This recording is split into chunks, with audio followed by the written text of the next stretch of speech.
Hey there, everyone. Happy Monday, March 9th. Welcome to Chart This with Dave Keller. I'm your host, Dave Keller, coming to you from a actually snowy Redmond, Washington. How about that? We had some snow. I talked to my daughter who's at boarding school in northern Michigan. It's like 62 degrees in this beautiful spring day. We've got our snow here in Redmond, Washington. I am happy to trade that back for our normal kind of lightly moist, but still pretty warm and comfortable winter days here in Redmond. Hope you guys are all doing well and hanging in there wherever you're at. Quite the day for risk assets. So shall we start it there? Over the weekend, I was reviewing a bunch of charts for my market misbehavior premium members. We put out our weekly flight plan yesterday, which is our main weekly investment report.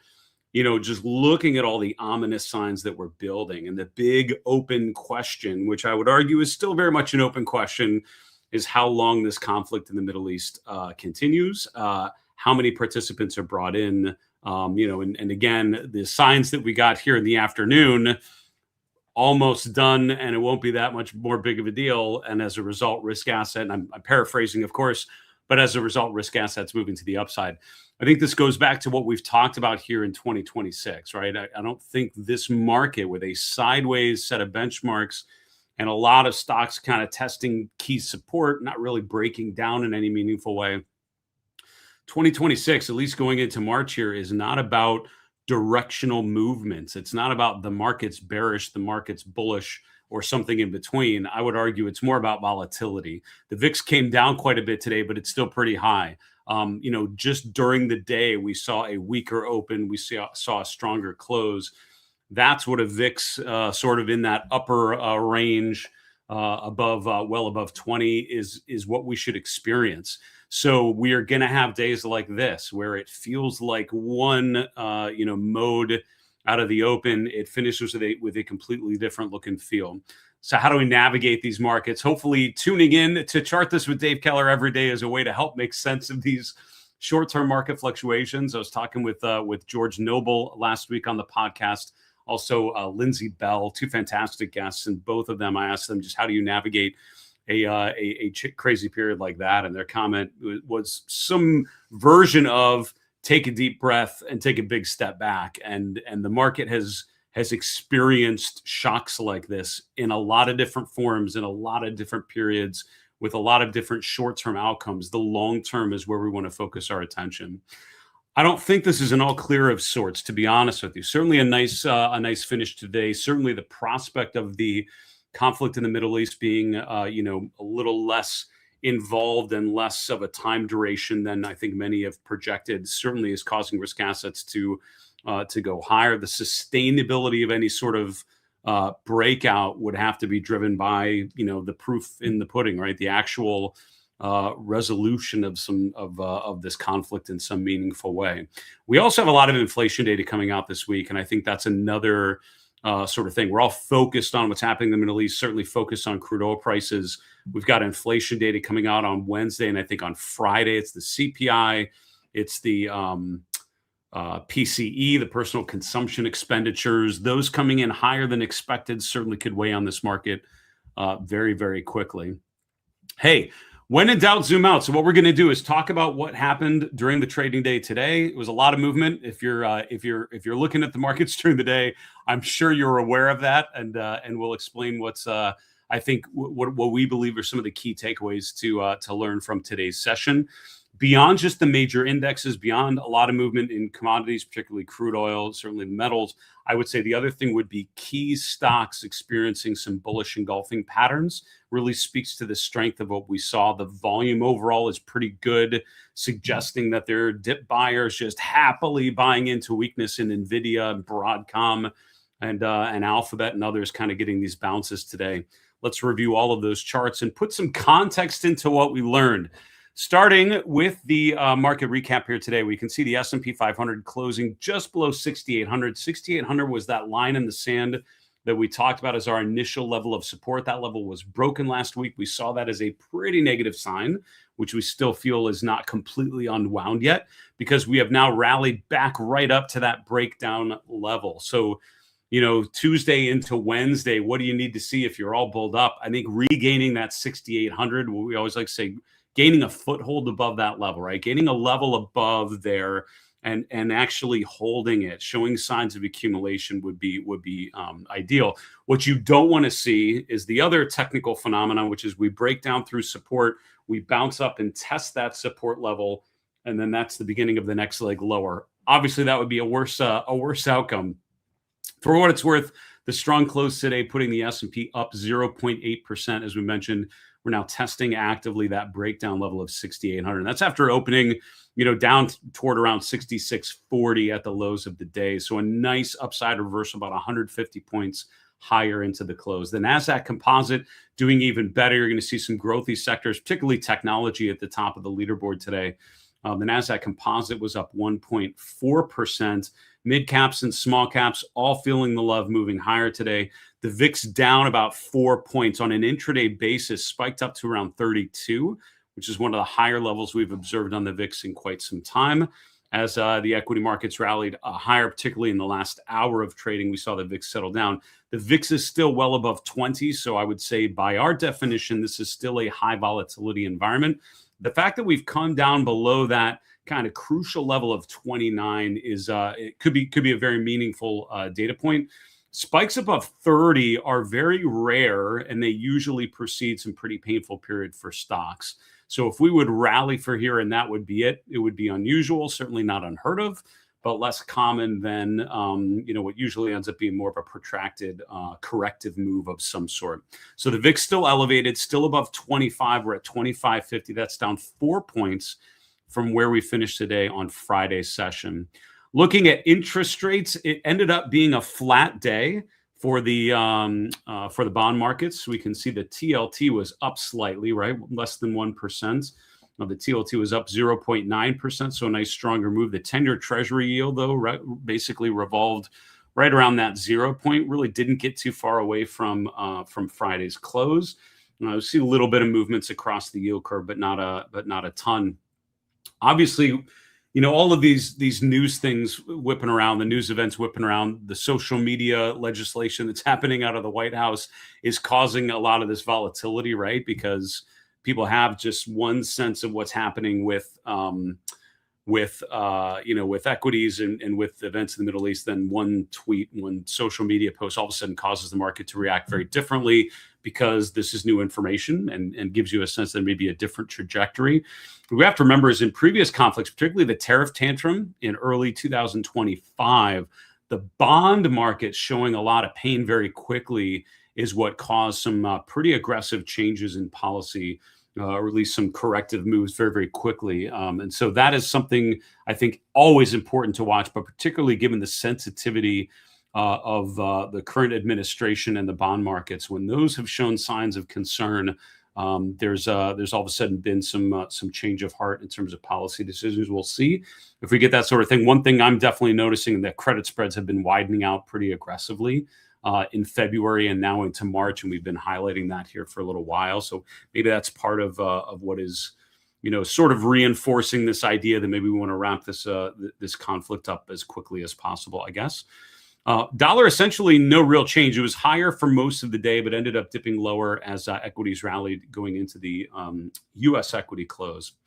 Gold ended up being flat for the day. You can see the DBC was net positive, but then whipped lower in the last hour. That's with crude oil prices rotating lower. I mean, crude oil had a ridiculously volatile day. This is the USO, which is the crude oil ETF that we tend to follow. Got up to around 123 in the first hour of trading. It got down to $100 a share for that ETF and bounced up to around 104. I did grab the chart of crude oil just so you can show there. I mean, obviously, the chart of crude oil, I would argue at this point, it's not a technical phenomenon. I mean, this is obviously more about supply and demand and, supply is being threatened and what different governments would do to unleash some supply and open up reserves, that sort of thing. Having said that, it is a volatile data series, but I'll show you what levels may stand out here. The USO, for what it's worth, finished down about 4%. That's after being up pretty significantly. And things like Brent crude oil were obviously pretty elevated and then went lower through the course of the trading day today. After a big, volatile, significant swing day like today, tomorrow becomes pretty important to see what sort of follow through we get. Once we get a chance to sleep on what just happened, Where do investors go tomorrow?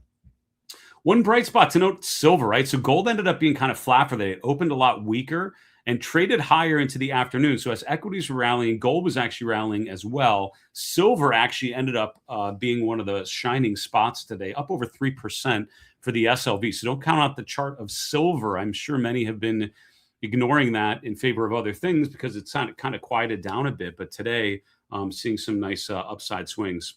Cryptocurrencies springing back to life here through the course of the equity trading session. You can see Bitcoin currently trading right around 69,000. Ether prices back above 2,000. That's after dipping below them over the weekend. So all 10 of the top coins here tracked on stock charts, all in the green today. And I would say that's obviously in line with the equity markets and a bit of a recovery, a little bit of speculative optimism, as we would say. All right, looking at the 11 S&P sectors again earlier in the day, this looked pretty different, but as the afternoon continued, more and more green, as you'll see here from the S&P sectors. 9 out of the 11 finished in the green today, with technology at the top of the list. The XLK was up 1.8%. Healthcare was number 2. Up 1%. Industrials, number 3, up 0.6%. With industrials, I'm keeping an eye on those aerospace and defense names, a lot of which still have pretty decently strong charts at this moment. A little more volatile here recently as things fly around. On the downside, only 2 of the S&P sectors were down. Energy ended up being down for the day, even though crude oil prices have been through the roof, and a lot of energy stocks have had ridiculous runs going into today's session for what it's worth. So we're down slightly today, but a lot of those charts still look pretty strong here. Financials at the bottom of the leaderboard, only down about 0.5%. Consumer discretionary and communication services, those 2 other FANG sectors were basically flat for the day here. The breadth data looked really ugly earlier in the day as the market opened lower and most stocks were down. By the end of the day, that late afternoon surge after the president's tweet about the Iran conflict being close to done, for whatever specifics that might represent. The breadth went from pretty negative to actually dead neutral, right? So if you look at the New York Composite Index, still more decliners and advancers, 55% down to 43% up, but it was a lot worse earlier. Mid caps and small caps at one point, you had like 70-some% down. Now it's down to a coin flip, down around 50-50. So a lot of optimism in the afternoon caused these breadth indicators to go from fairly negative to now more neutral for the day. Again, we'll see what happens as this crazy week progresses. We'll be here along with you to try to navigate things the best we can. We'll talk about our market trend model in a little bit. We spent a lot of time over the weekend kind of breaking this down for our premium members, but as a quick update, the medium-term model turned bearish for me on Friday. Last time we had a bearish rotation on our medium-term market trend model, that was February of 2025, right after the top, right after a pretty significant decline into that April low. So I can't say I'm super excited by the fact that the medium-term model is turning bearish. That has not happened often, and it's been bullish since May of last year. That's when it turned back positive after the April low. So we've had a year and a half of, that's not true. Almost a year. Sorry, it was May of last year when it turned back positive. We've had almost a year of that being bullish on the medium-term time frame.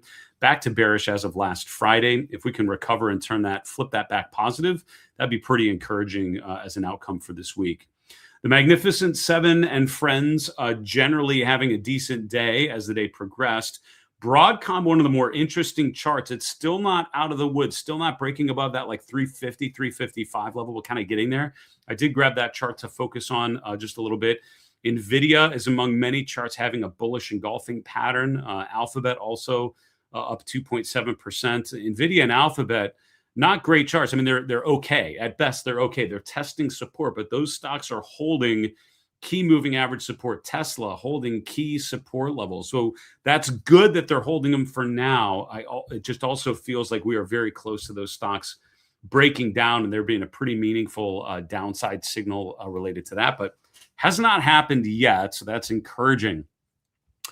All right, we're going to get here to the heat map. As a reminder, we're live streaming on Facebook, LinkedIn, YouTube, and X. A couple comments about it's good to be back live. I agree. Miss doing it live. Happy to do it we'll keep this going here for a while and enjoy doing so. Please, if you're watching the live stream on any of those platforms, drop a comment in, drop your questions in any of the comment section on any of those platforms. I can see that all here from Market Misbehavior Central as I watch the comments on all those platforms.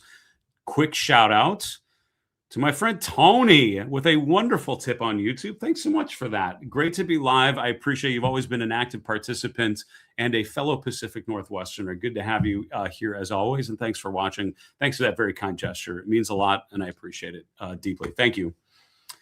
All right, let's continue on looking at the heat map here.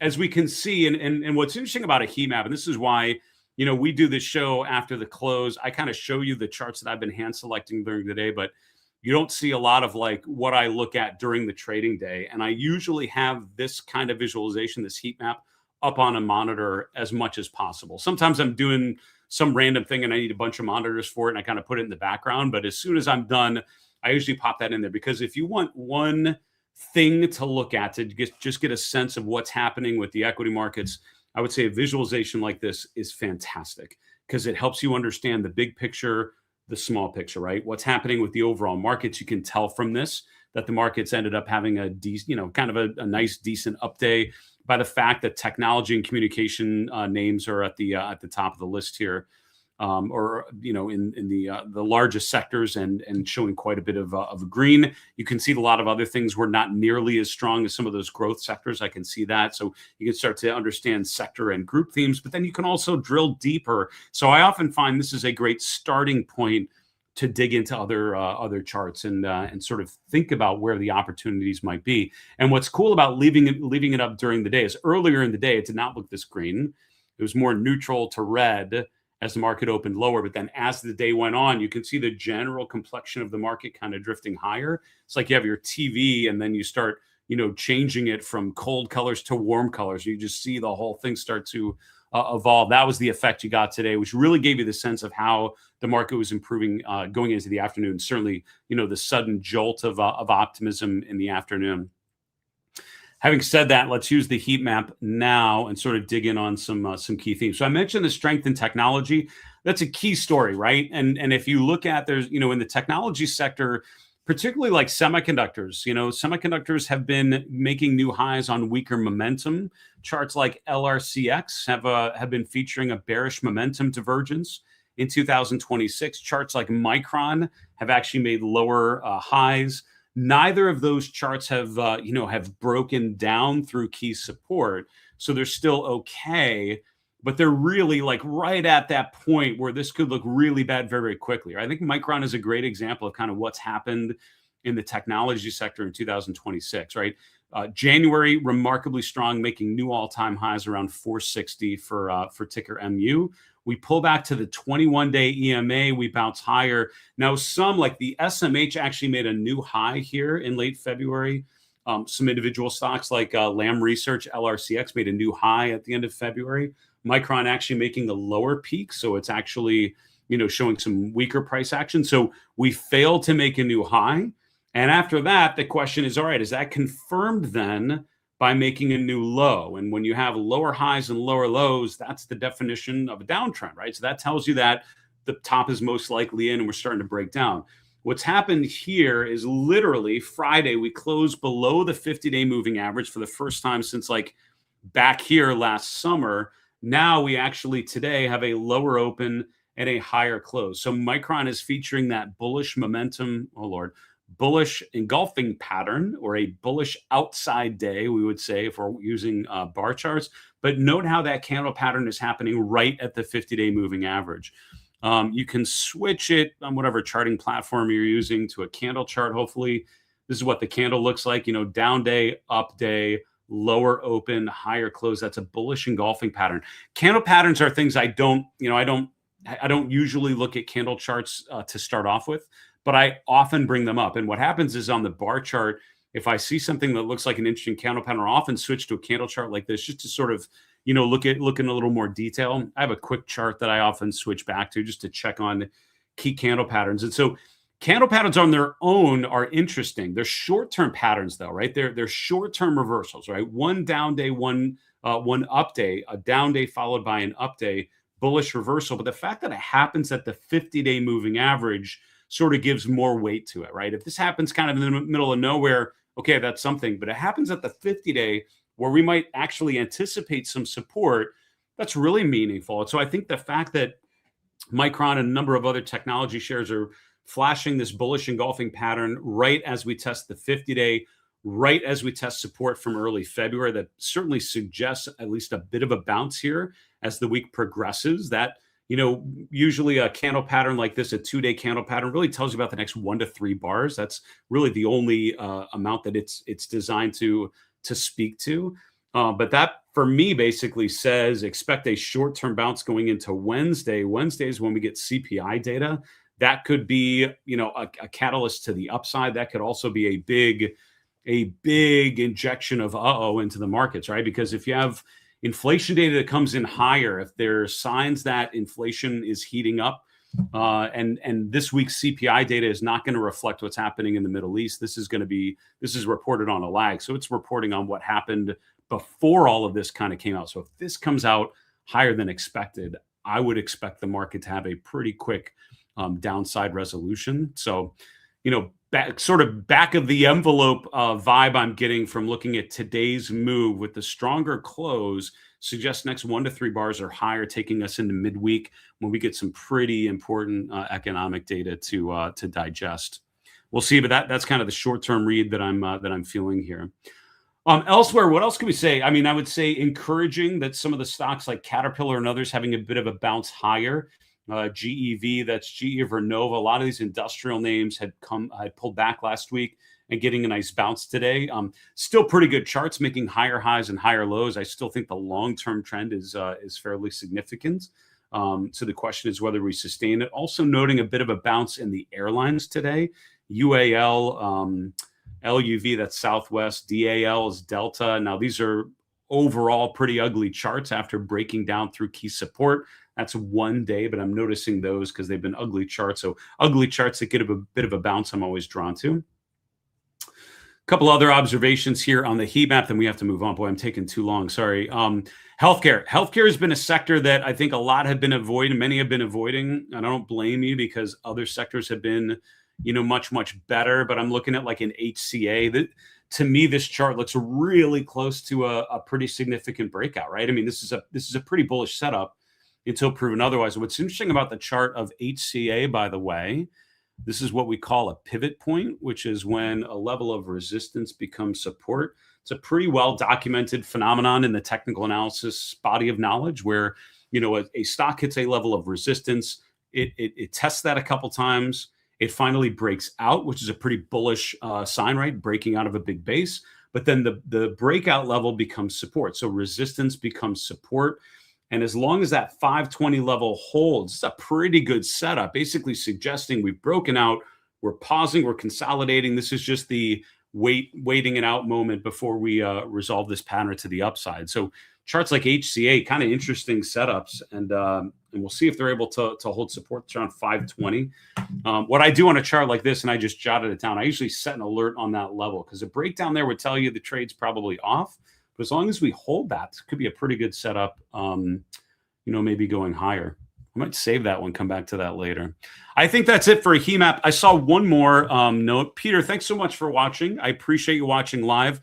Thanks again for the kind gesture on YouTube. I really appreciate that. If you're watching the live stream on YouTube, you have the ability to, and I should know what those are called, super chats or super thanks or something like that. But whatever the name is, I appreciate it deeply. It's a very kind gesture.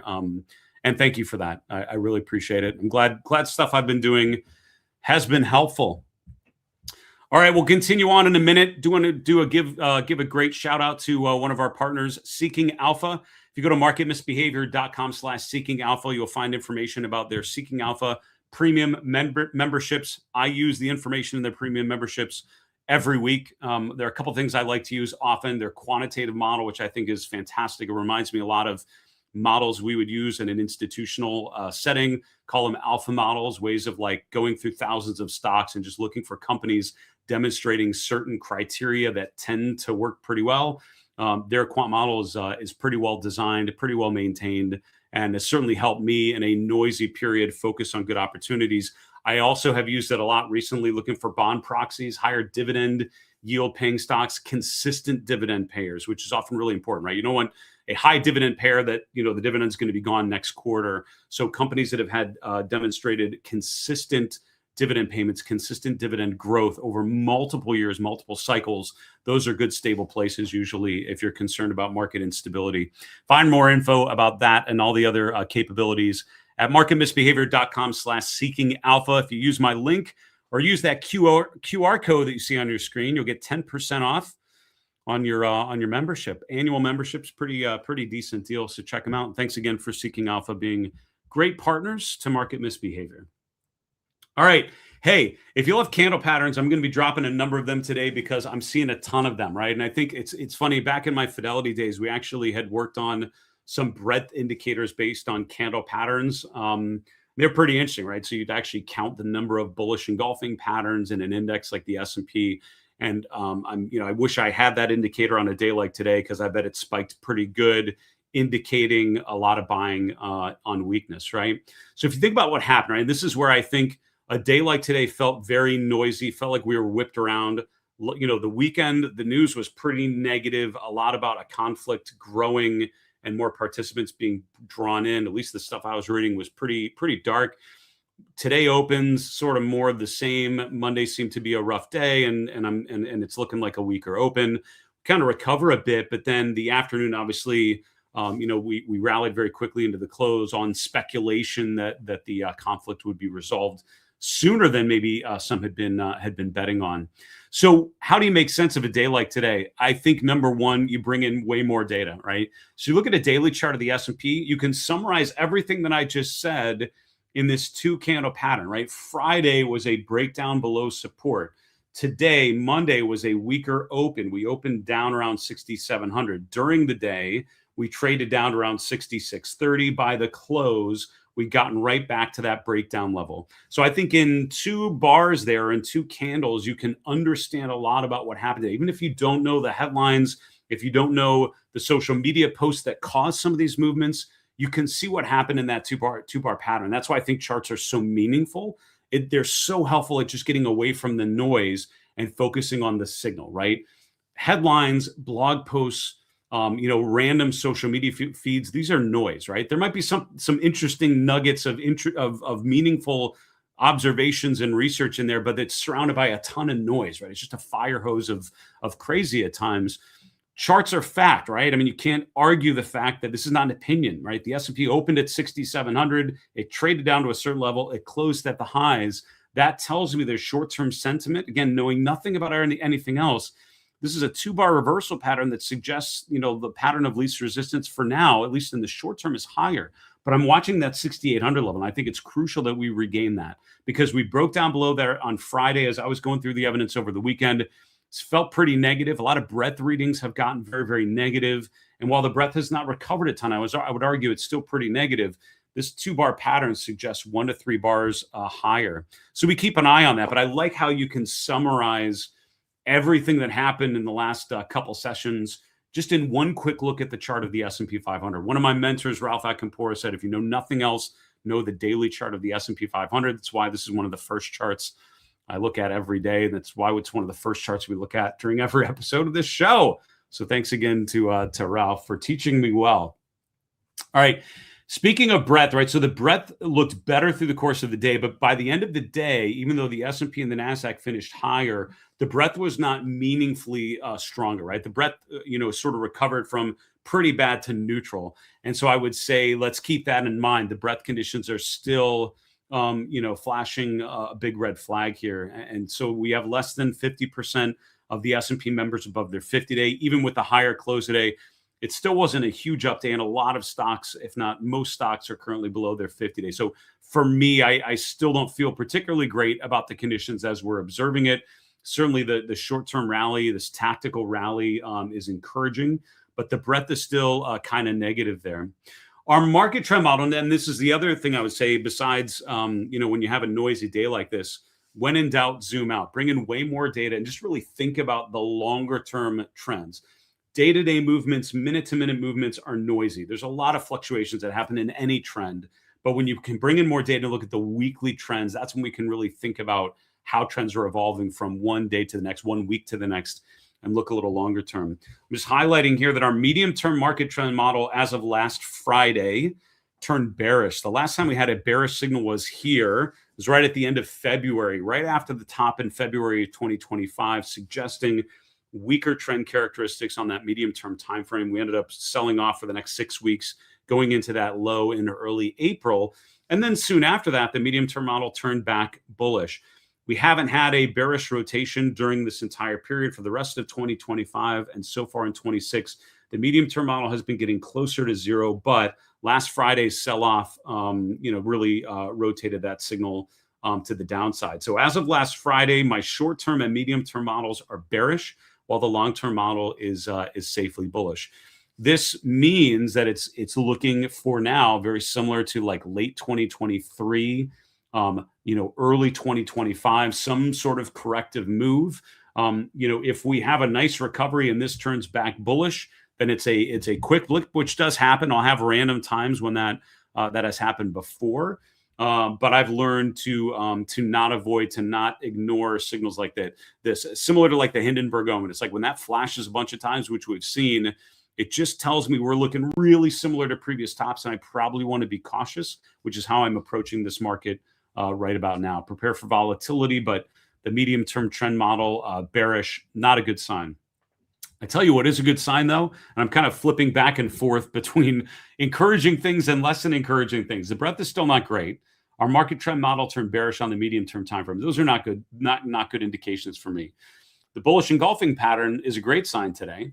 The fact that the volume remains so strong. This is the Chaikin money flow, which we highlighted a couple times here recently. I just want to show you, it made a new 3-month high today. And what that means is a day like today ends up being really good news in terms of volume. Mark Chaikin's approach with designing this indicator is you look at where you close versus the range for the day. So a day like today, where we close near the highs, basically all of this room from the low to the close is considered accumulation. And this little bit from the high to the close, which is just pretty small because we're closing near the highs of the day, that's distribution volume. So way more accumulation today because of the move above the low, and very little distribution because we're pretty close to the high. As a result, the Chaikin money flow is positive. And out of all the things I'm looking at, one thing that encourages me that we're seeing buyers coming in and buying on weakness, the fact that the Chaikin money flow just remains pretty bullish here, which just shows you there are willing dip buyers buying in on the weakness. And we're seeing that on the chart of the S&P. We're certainly seeing that in a lot of technology with those bullish engulfing patterns. All right, the VIX got pretty high today. Depending on what you were looking at, I'm showing the VIX up to 35 today out of the open. But if you look, we actually closed here around 25 and change. So that actually gets us back down toward where we were for most of last week. I think the real story here has been the general upward trajectory in the VIX. And as long as the VIX keeps trending higher, which it has been, that tells me the market is on its heels. Again, nice close today, but the longer term story here has been higher volatility, more concern. Crude oil prices spiked. If you look at the chart of Brent crude, which on stock charts, if you're a stock chart user, is $Brent, B-R-E-N-T. That's the main European benchmark. That's come up a lot in the news here recently because obviously events in the Middle East and the oil supply there directly impacting European economies more than in the U.S., where we're relatively energy self-sufficient these days. So $WTIC is the West Texas Intermediate crude oil. So that's tracking the U.S. Index. You can see we traded up to around $120 a barrel, close all the way down here around $87 a barrel. So again, the trend in crude oil prices has been generally higher. We spiked big time after news over the weekend implied a major threat to global supply of crude oil coming out of the Middle East. Signs that maybe this conflict is closer to an end than some expected, causing crude oil to come down. Energy stocks have generally been very much enjoying crude oil prices going higher. I don't think the volatility on this data series is necessarily over yet, but we have often seen spikes like these during events where geopolitical events, where crude oil prices come into question. So, what do you do with a chart like this? I mean, I think the real story was the break above $70 a barrel and then the acceleration. So even if you just look at the lows, we've had a pretty consistent upswing of higher lows kind of day in, day out. So even with today's very noisy session, we're still kind of in a general uptrend. We're still very much overbought. Seeing an alleviation in crude oil prices coming down from there would be pretty important. The other thing we can do, and I meant to put this on here, would be use some Fibonacci retracements, which we can do. So what I would kind of do, and if you look what's happened, it's fascinating, right? Take the December low, that's around $55 a barrel. Take today's high, which is right around $120 a barrel. We've blown through the first two Fibonacci levels immediately. $80 a barrel becomes a pretty important level because that's the final Fibonacci retracement. If you look back, that's actually where we peaked last summer. I'm wondering if $80 a barrel is sort of a good initial kind of pivot point, that if we would hold that, I think you can still think about oil as being in a primary uptrend, but a break below that starts to bring that into question. That's how I would use Fibonacci retracements in this particular situation. I do see a couple questions. I'm going to try to grab one here in a second. But just to finish off, again, in technology and communication services, I'm encouraged by these bullish engulfing patterns. I'm encouraged by the fact that we're still holding support. What we talked about last week on the show is the fact that even though a lot of stocks felt like they were breaking down and the S&P had broken down below 6,800, Alphabet still holding support, and today's weaker open but higher close still holding support. Here's Lam Research, by the way, which broke below its early February peak on Friday, but today, nice bullish engulfing pattern, regaining that breakout level around 210. So I think that's an encouraging chart.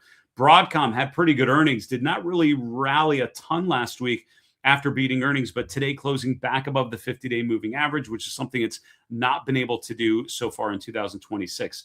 Tesla, for now, holding key support around 385, holding the 200-day moving average with a lower open but a higher close today. So I'm encouraged by the fact that those growth stocks are holding support. I also think we've got the bear case pretty clearly laid out, because it would not take much for those stocks to break support. So if you've not set alerts for those levels yet, I would encourage you to do so, because monitoring those levels of support, a break of those levels of support will tell you people are softening again on growth, and you probably want to start getting out of the way. Two more charts just to finish off here. Kroger with a shooting star candle today. Thursday and Friday were pretty nice up days. We broke above 72 on Friday, which I saw is pretty good. Today, just like those growth stocks are having bullish engulfing patterns, this is Kroger, a fairly defensive name, right? A grocery store showing a shooting star candle. That tells you the next 1 to 3 bars most likely lower, saying, suggesting a bit of a pullback after that really encouraging breakout. UPS showing some nice bottoming candles here. Friday was sort of a hammer candle. Today, a hammer candle as well, pulling back to the 200-day moving average. So support around 97, right at the 200-day, as we're oversold, as we're testing the 200-day, as we have a bullish candle pattern. So a lot of candle patterns showing short-term reversal, suggesting maybe today's late stage rally causes a bit of a counter trend move in some of those charts. The question will be midweek, what happens next? All right. Larry, thanks for watching. As always, the accumulation distribution indicator in stock charts works similarly to the Chaikin money flow. It has been very encouraging in a poor tape. 100% agree. And the big difference for those of you that are not familiar, and I'll take take like Kroger. Chaikin money flow has a look back period. So basically says, let me look at the last 21 days or 20 days, whatever you have that setting. So let's look back at the last month. The accumulation distribution line is also created by Mark Chaikin, but it's more of a continuous data series. So it's sort of like an advanced decline line for volume. And so this is more of a trend following indicator, the accumulation distribution line. Chaikin money flow is kind of more like RSI, where it has a look back period and it's looking at a period of time and measuring strength or weakness. I like to look at the two of them together. So I actually have this chart where I show the accumulation distribution and the Chaikin money flow on the same chart. But I would agree with your assessment, Larry. They've been more positive than you might be afraid of, given the weakness that we've seen. And I think that's certainly a challenge. What else? There was one other. Hey, thanks for watching on YouTube. I won't attempt to pronounce your handle, but I appreciate I won't even try, but thank you for watching. I wish the heat map had an intraday history slider that could really define trends. I 100% agree with you. I think that's a great idea, right? Something down here where you could kind of go back. I mean, the reality is this is meant to be like a snapshot. So it's like whenever you bring it up, and it does update. And so what you can do is actually change it. So I often will look at like a 1 week change. So I'll look at like what happened today, then you look at like a week, you can look at a month. So by using the different time frames well, you can understand how today fits into sort of the bigger picture, kind of provide some context, which I really appreciate that. But your point is a slider. That's a great idea. I'm sure that's a data nightmare, but not something I'd have to work on. I'll pass it on to my good friends at Stock Charts. See if they agree. I hope they do, because I think that'd be a fantastic capability. Hey, folks, thanks so much for watching. A little long on time today, but I feel like today deserved it with quite a bit of volatility. And again, I mean, my goal with this show is to help you, be informed about what's happening, but help you understand the context. One of the benefits you have of doing what I do and what you've been doing, if you've been investing for a while, the benefit you have of having a lot of experiences, you've just seen things. You've experienced upswings and downswings. I've experienced other significant conflicts that felt like they were going to get very out of hand, and how the market reacts to that news. And if there is one, way I would argue to be mindful in this kind of environment, take a deep breath, take a step back. Remember that the day-to-day movements, particularly intraday movements, are going to be noisy. There's a lot of noise there. At the end of the day, focus on what happened from one close to the next. As a medium-term trader, as a swing trader, as a position trader, that's going to help you more than anything. Pay less attention to the wiggly squigglies that happened during the day. Focus on what happened one close to the next. That's the way to do it. For Market Misbehavior, I'm Dave Keller. Thanks so much for watching, everyone. We'll be back again live tomorrow. In the meantime, have a great night. And remember, it's always a good time to own good charts. Thanks again, folks. Bye-bye.